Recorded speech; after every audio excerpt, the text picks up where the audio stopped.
सगळं एकदम नॉर्मल होतं. पण संध्याकाळी जे झालं ते मी एक्सपेक्ट केलं नव्हतं. काय ते पुढे सांगतेच. तर नमस्कार. आज सकाळी कानाला शाळेत सोडवायला गेले. गाडीमध्ये त्याला ड्रायफ्रुट्स खायला घातले आणि तो एकदम मजेत शाळेत गेला.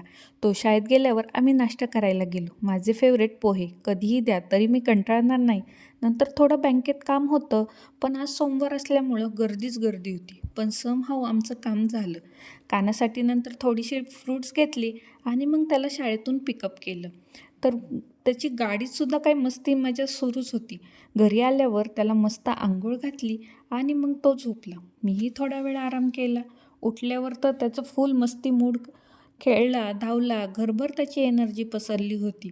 पण अचानक संध्याकाळी त्याचं पोट दुखायला लागलं आणि तो खूप रडू लागला. मुलं असतातच अशी ना, कधी काय होतं समजत नाही.